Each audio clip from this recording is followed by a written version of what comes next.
The bright side of addiction is recovery, and recovery is an American way of life. If you're in recovery, or know or love someone who is, or simply you want to find out more about the recovery process, or maybe you're a bit concerned about someone you know or love harmfully using alcohol or any other drug, this is the podcast for you as we carry the message of hope and the promise of recovery. And a reminder, you can find all of our podcasts at recoverycoasttocoast.org. Recent episodes have featured an historic interview with Betty Ford, actor John Larroquette, astronaut Buzz Aldrin, musician Bonnie Raitt, authors Brene Brown, Anne Lamott, J.A. Jance, former NFL players Ryan Leaf and Thomas Hollywood Henderson, plus everyday people in long-term recovery, sharing their story, their insight, their path.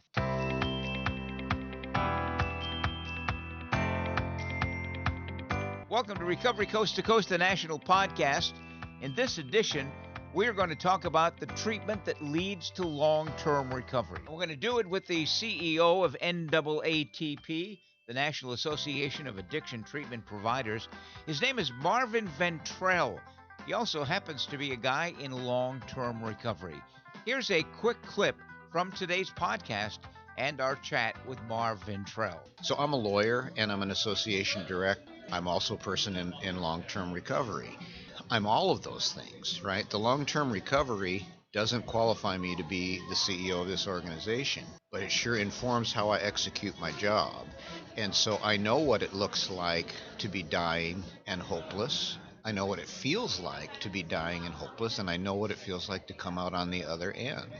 To know that and feel it in my soul informs how I do my work. It's so much a piece of who we are. Our conversation with the CEO of NAATP, Marv Ventrell, is coming right up. I'm Neil Scott, host of Recovery Coast to Coast, and I want to begin this podcast by expressing again my sincere thank you, and I really mean this, and our deep gratitude to you for listening. Many choices you have, a lot of podcasts out there you could be listening to, a lot of them about recovery. So I thank you for listening to ours. Our website, by the way, recoverycoasttocoast.org.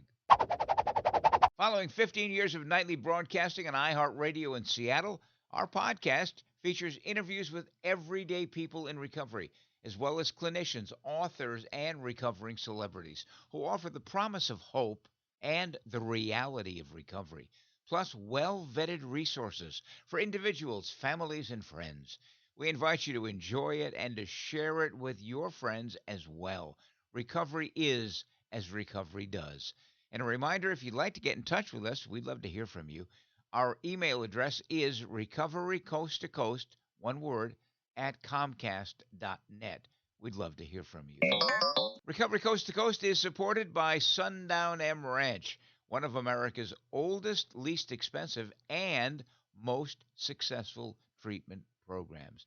Now, they've helped nearly 200,000 individuals and families find a path to recovery in an environment that's conducive to compassion and healing. They are a not-for-profit program, and they own their own land, 30 acres at the mouth of the beautiful Yakima River Canyon, which is not far from Seattle.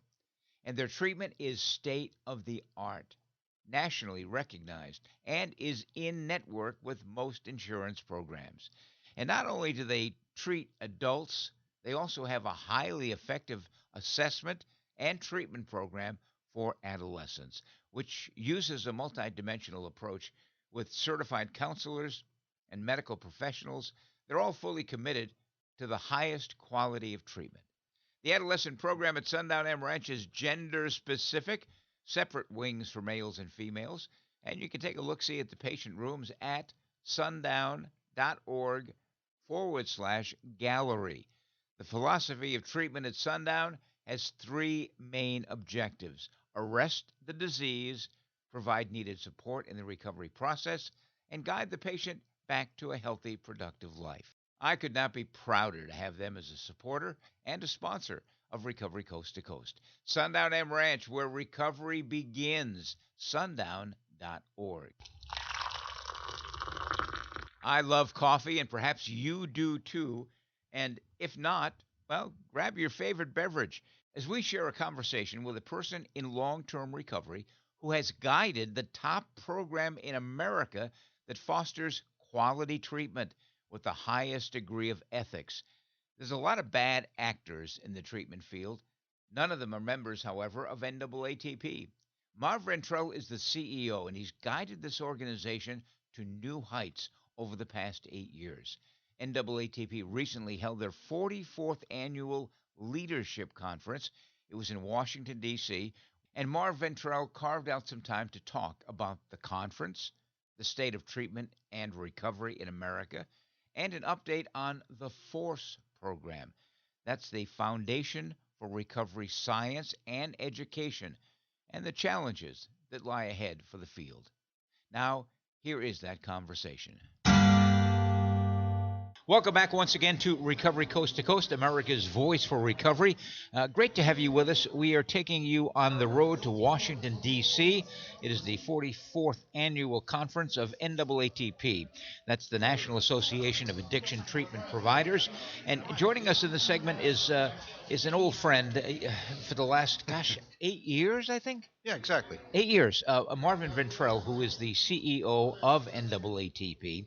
And first of all, let's talk about this conference. The last guest I interviewed, I said, "What did you think of the conference?" And she said, "It's the best conference I have been to." And I said, "Why?" And she said, "Content rich." Talk about putting this all together, Marv. Well, thanks, Neil. It warms my heart that those are the kind of comments that you're getting, and I am too. I think that what I would begin to say about content is that it starts with culture and values. You don't get to the proper content until you can create a safe atmosphere, an atmosphere of value-based providers who are interested in more than profit and who come together in a collective that understands treatment, understands what the disease is, understands what treatment looks like, and understands what recovery looks like on the other end. And NAATP had lost that at some point. Wonderful organization for 44 years, but had fallen on some hard times, frankly. And it became very salesy. And we came on 8 years ago, my team, to change that and create a culture of ethical providers, and then begin together to build the content that's needed. When I came in, again, there were workshops, but they were hardly attended at all. People came here to network, which is a good thing, but really not learn together. And my goal, having history in education, was to really establish substantive content and get people to come. And the sessions are full now, and we have some of the best people in the country teaching them. So I'm glad to hear that. I think it grew out of that, and I think we've created a culture. I've had two women yesterday come up to me separately, unrelated, say, "Thank you for the conference. It feels like a safe space. I feel safe here, and I don't at other conferences." That's really wonderful to hear, but also sad that it's not out there in other places. So what the heck is that all about? And I guess we can surmise that everybody doesn't have the same objectives that we do. But at the end of the day, we know now what we are supposed to talk about, and we pay attention to the providers who tell us what's going on the ground, because that's all that matters. And they tell us what became the theme of the conference: acuity, workforce, reimbursement, and equity. And so we focus on those four things. People want to know, the education that people need. I believe when we first met, it was probably in Southern California at the NAATP when you were first hired. And you're right, NAATP has gone through a lot of changes.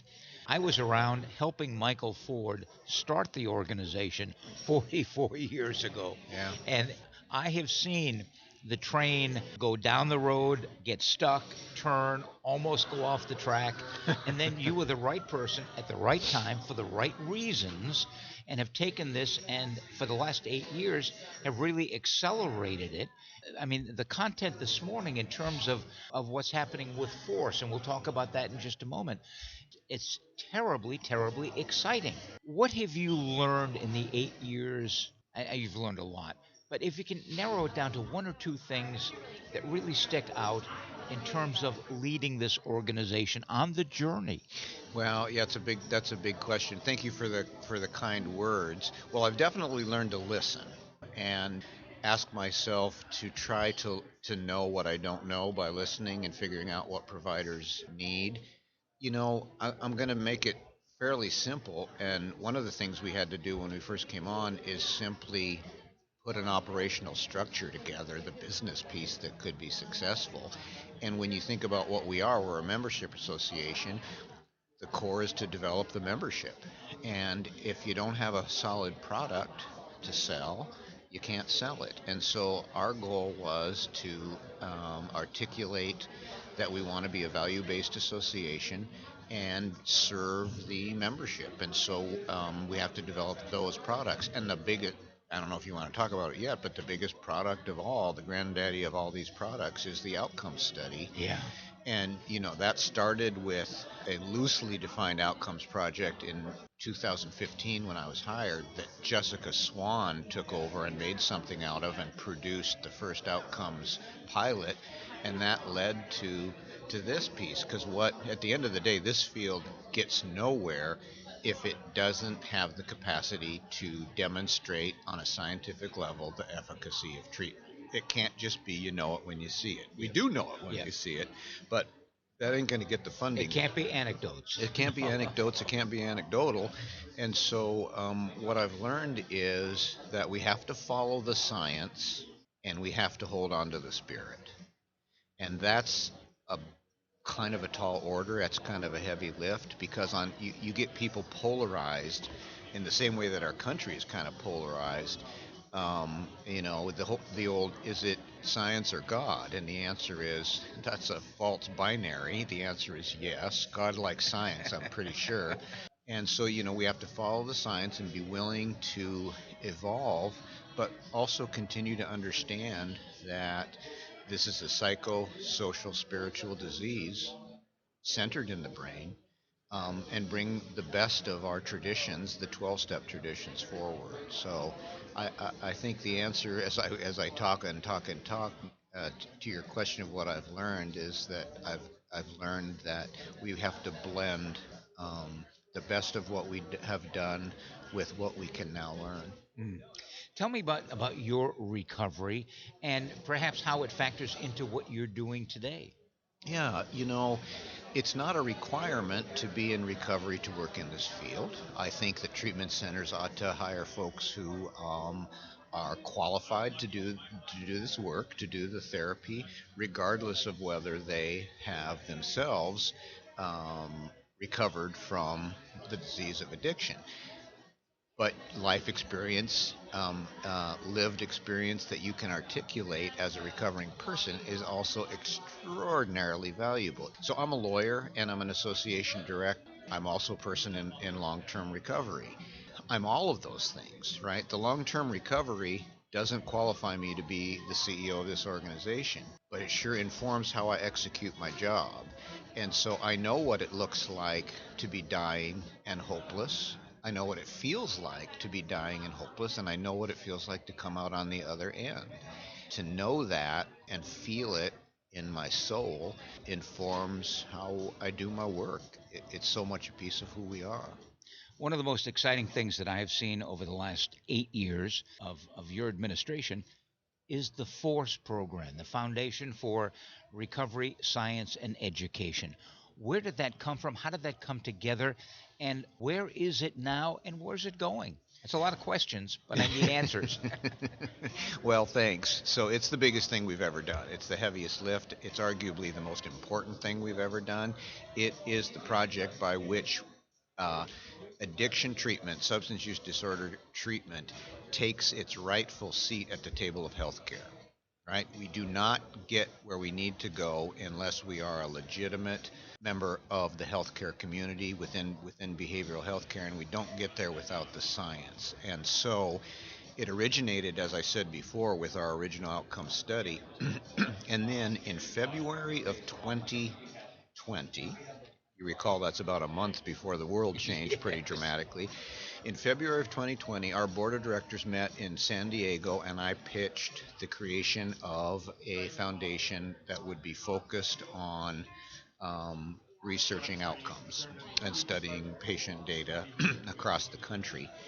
And it was a moonshot. I described it as a moonshot. I was even asked what the chances of failure are, and I said they're pretty good, and maybe even 60%. But I don't care. We need to do this. We need to do this, or it's going to be done for us, and it's going to be done wrong. So the board agreed. I have a great board. And they funded the seed money to launch the Foundation for Recovery Science and Education. We incorporated it as a separate 501c3 corporation so it can raise funds.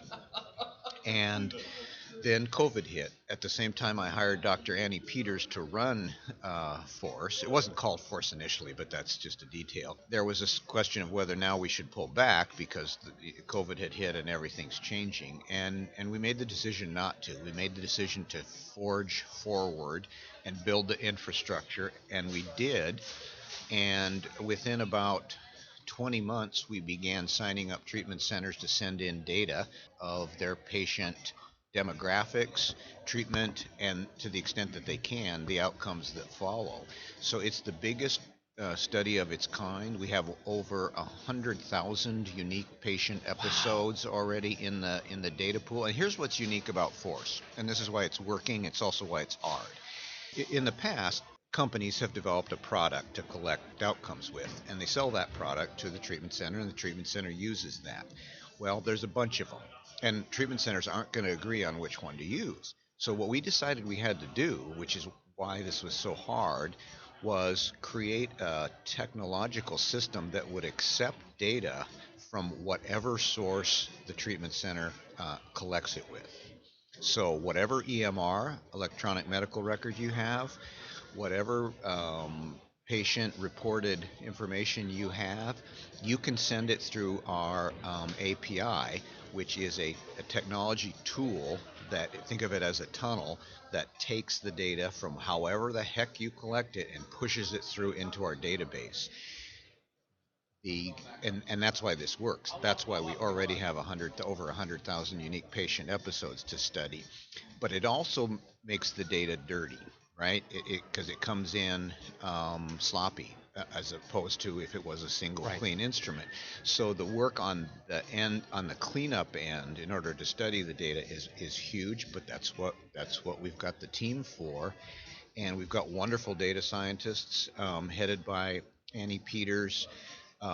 With Dr. Nick Hayes, also out of Cumberland, and Antoinette Kaczynski out of Cumberland, helping us clean up that data and produce the report. And now we have the first report, and it shows some really interesting outcomes, including that that people benefit from treatment. Here's the thing.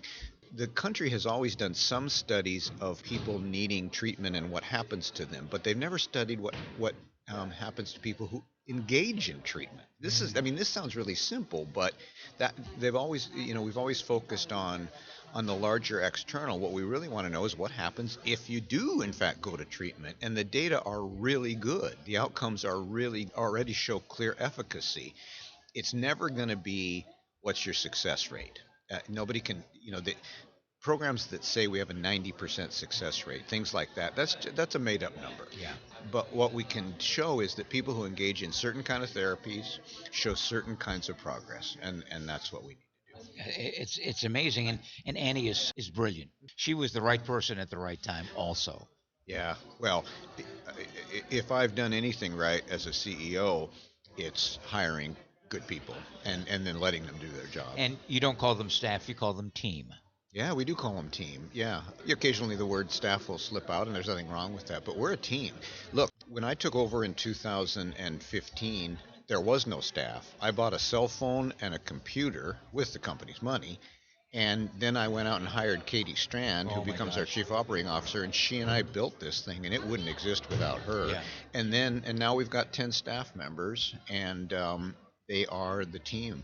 Every one of them is unique and talented in their own right, but if a group like that doesn't work together as a team, I mean, it is just like a basketball team, Absolutely. and I've been on athletic teams, and it has that kind of unity.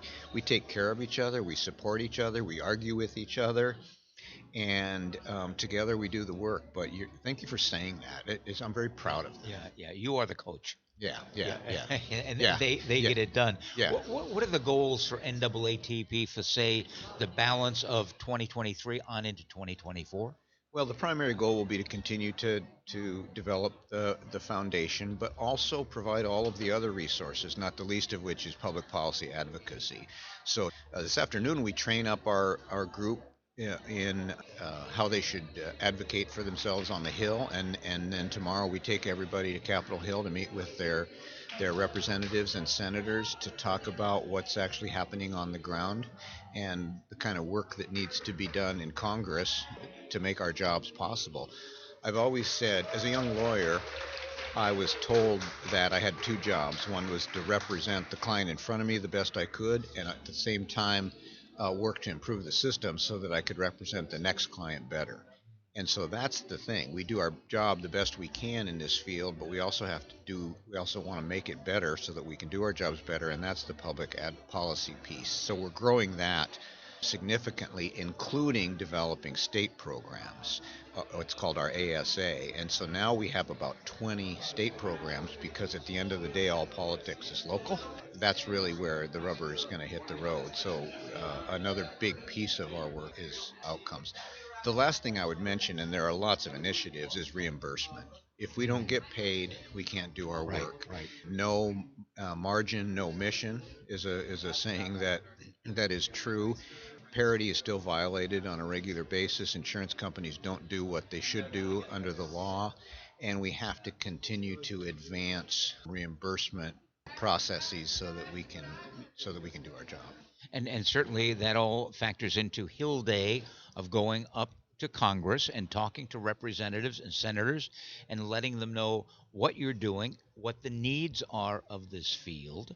And you come here to Washington every, what, 3 or 4 years, right? Yeah, I think we are going to make it a pattern now exactly as you say, 3 or 4 years. And to get them on our side, to let them know what we're doing.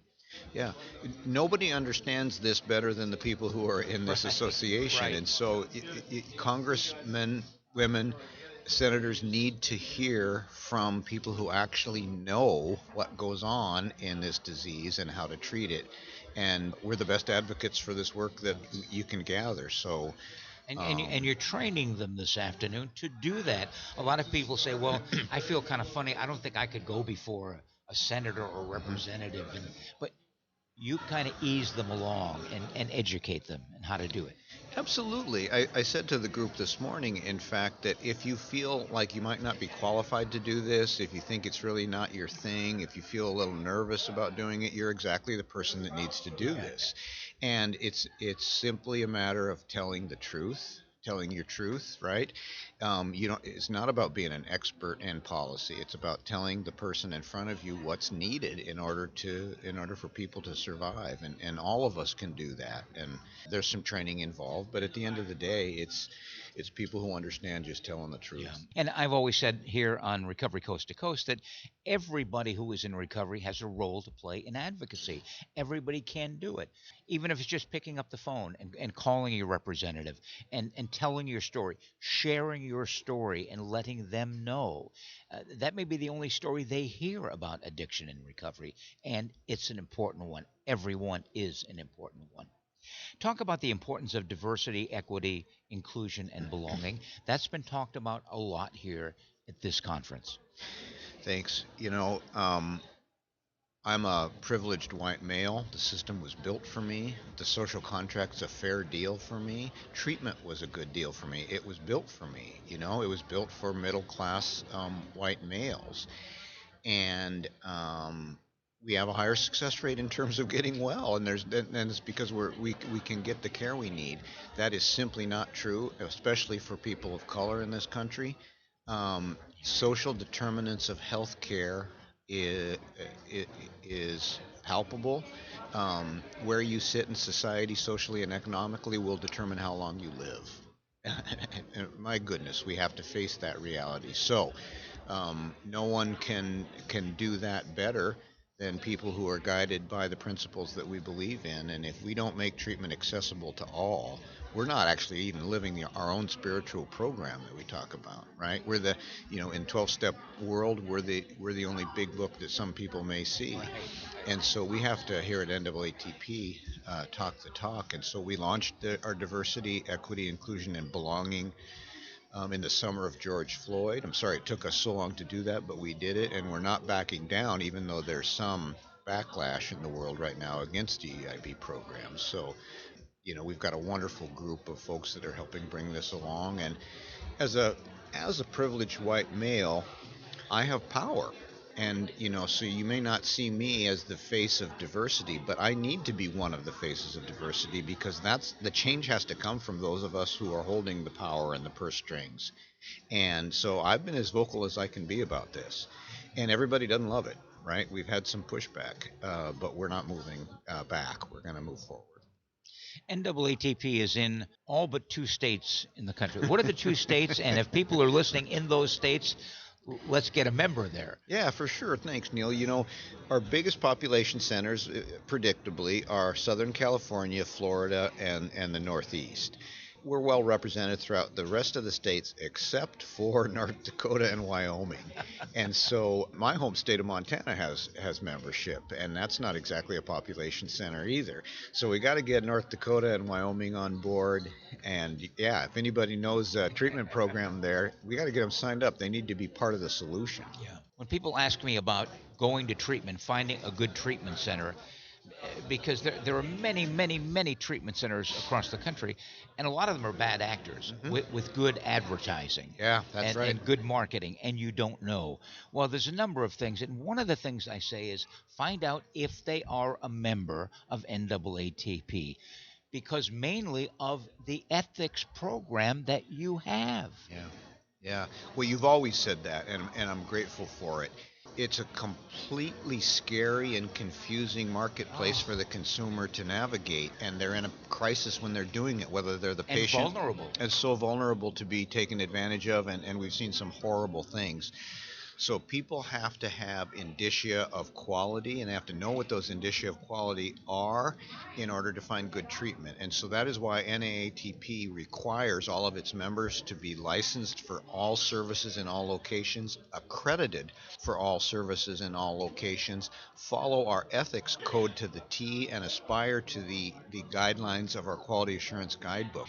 And because of those metrics, you get into the AID, the Addiction Industry Directory of NAATP. And I'm biased, but it's the best source of finding treatment in the universe.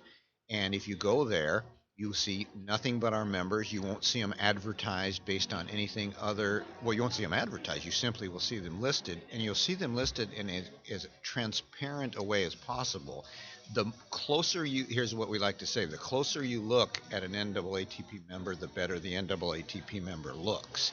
If you're online looking for treatment and you don't quite understand what they're saying or doing, run for your life, because that's you got to understand. It should be completely transparent, and that's what we strive for. And I would also say we've created a guide for the consumer, a consumer guide to selecting treatment, and it's available to the public on our website, as is the AID, open to everybody. Many of our services are specifically for our members, and you have to be a member to access that component of our website, but not so of the consumer information, which includes the AID. As we wrap up the 44th annual leadership conference of NAATP, we look to next year, and it's going to be in your home turf, which is Denver, Colorado. Yep. Going back to Denver. Mile High City. Yeah, our pattern, so Denver remains the headquarters of NAATP. I'm out here in Washington, D.C., so I can be closer to the public policy makers. But our team is able to work somewhat remotely, but Colorado's our home. Colorado's a wonderful place, and we're going to go there. We're going to return there frequently, just like we will to DC. And then we're also going to continue to hit Southern California and Florida, because those are places people like to go to conferences. And in 2025, you are coming to Seattle. Oh, yes. There, I got a I am number of people. so excited to hear that. And by the way, that'll be my 50th year in the field of addiction. Oh, we need to celebrate you. 50th year. I counted them up the other day, and boy, did I feel old. Yeah, you still look pretty good. So it moves around. It's going to be, again, Denver next year, then Seattle, and then I believe Florida. Yeah. is Then the we've next got one. the Gulf side of Florida. And then you circle back here to Washington, D.C. Correct. Marvin Ventrell, I appreciate so much everything you've done for the field in the last 8 years. Your team is incredible. You picked the right people, and the energy is just totally amazing. Thank you. Totally amazing. Appreciate you. I wish you continued success. Take care. Well, I hope you enjoyed my conversation with Marvin Ventrell, great guy, CEO of NAATP. And by the way, I want to remind listeners of this podcast, if you would like to share your story of recovery, regardless of the path that you've chosen, as long as you have been in continuous recovery for a year or more, please drop us a note, recoverycoasttocoast@comcast.net. Coming up next, famed actress Julie Harris. She's going to share some reflections on the Serenity Prayer. We'll do that in 30 seconds. Alcohol is running your life. You want help, but can't take time away from work to get it. Where do you turn? Contact Sundown M Ranch. Sundown M Ranch outpatient programs have helped thousands recover from addiction without losing time on the job. Nationally recognized for innovative, effective, and affordable treatment programs, Sundown M Ranch will help you put your life back on track. Go to www.sundown.org to learn more. And now, as promised, actress Julie Harris will share some thoughts on the Serenity Prayer. God, grant me the serenity to accept the things I cannot change, the courage to change the things I can, and the wisdom to know the difference. Reinhold Niebuhr. Used by millions of people throughout the world, the Serenity Prayer offers comfort, reassurance, and a lot more. Its popularity and effectiveness lie in the fact that it provides clear and simple spiritual solutions to any kind of living problem. What is it we're really asking for when we use the Serenity Prayer? The first part of the prayer has to do with powerlessness and acceptance. We acknowledge our lack of power over people, places, and things, and we ask God to help us accept them as they are. The second part of the prayer deals with willingness and courage. We indicate that we have the willingness to take responsibility and do our part, the footwork. We ask God for the courage to take action in situations where our footwork is necessary. In the last part of the prayer, we express recognition that it's often difficult on our own to know which situations require acceptance and which require action. We ask God to guide us, to indicate His will for us, to make His wisdom known to us. Clearly, there's much more to the Serenity Prayer than we might have thought. Thought for today. We can achieve serenity through acceptance, action, and the willingness to seek and do God's will.